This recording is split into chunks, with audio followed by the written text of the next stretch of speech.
Дами и господа од медиумите, ви посакувам добре дојде на денешна пресконференција.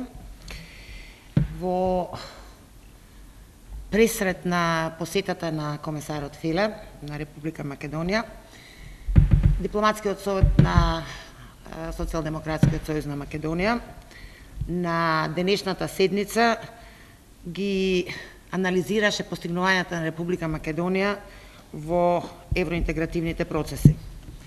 Да подсетам, на 15 марта оваа година започна диалогот на високо ниво меѓу Република Македонија и Европската Унија. Овој нов инструмент Европа го понуди на Македонија како дополнителна форма на притисок за отстранување на крупните слабости детектирани во последните извештаи на Европската комисија, и тоа пред се во 5 клучни области: слобода на изразување во медиумите, владење на правото, реформа на јавната администрација, изборна реформа и зајакнување на пазарната економија. Високиот диалог не е замена за преговорите за членство во Европската Унија.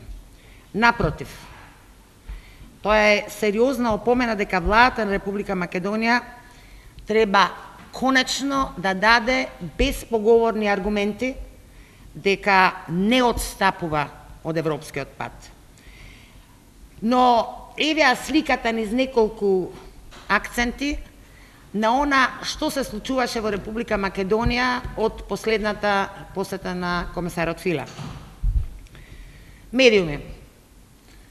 Freedom House ја помести Македонија за 15 места подолу на светскиот индекс на слободата на медиуми.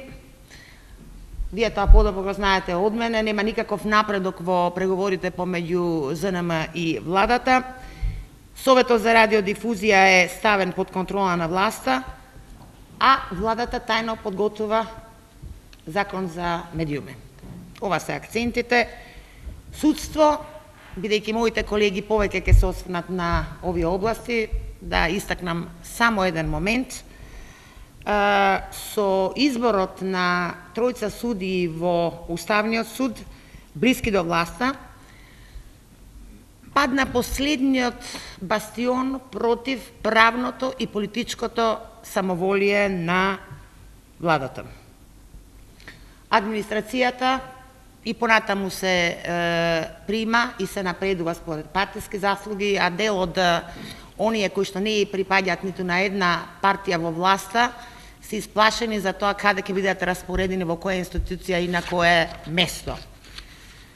Избори без одлагање треба да се имплементираат препораките на ОПСЕ ОДИР, значи измени во изборниот законник, ажурирање на избирачкиот список.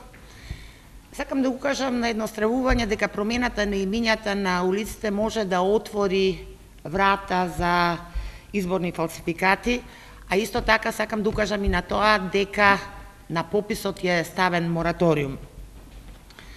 Економијата е нешто што ви е познато, но еве да го коментирам скандалозниот ребаланс на буџетот кој што апсолутно не води сметка за економските потреби на граѓаните. Значи, ова е сликата што можеме да му ја понудиме на комесарот Филе, и тука да додадам, сепак има напредок во две области. Напредокот е во областа на стравот и сиромаштијата. Оперативниот патоказ кој требаше да биде подготвен до средината на април, дури денови беше презентиран на македонската јавност. Негова цел е низ прецизно детерминирани рокови да внесе напредок во овие проблематични области. Се поставува следното прашање. Ако во последниве 6 години владата не направи напредок ниту во една област и со тоа сериозно ја загрози европската иднина на Република Македонија, како тогаш замислува да ја исполни роковите, кусите рокови што самата си ги дала во наредниве месец, 2 или 3? Или, може би, ќе се раководи од познатата хартијата трпи се. Но, фино спакуваните лаги во 150 точки не можат да го импресионираат Брисел. Брисел е испрати својата порака дека ниту кандидатскиот статус е вечен, ниту пак препораката за почеток на преговори мора да биде содржана во секој извештај. Спорот со Грција е тешка пречка за нашето интегрирање, но тој не може да биде покритие за сите неуспеси на оваа влада во сите посочени области. Затоа, апелираме до владата на Република Македонија да преземе конкретни и ефикасни чекори во однос на реформите пред да биде предоцна. Во изминатиот период Социјалдемократскиот сојуз на Македонија предложи неколку иницијативи кои се однесуваат на прашањата опфатени во диалогот: слобода на медиуми, економија, владење на правото и така натаму. Сите тие без исклучок, сите овие иницијативи без исклучок беа отфрлени од владата. Се разбира, нема да престанеме со нашите иницијативи, ниту со нашите конструктивни критички обсервации.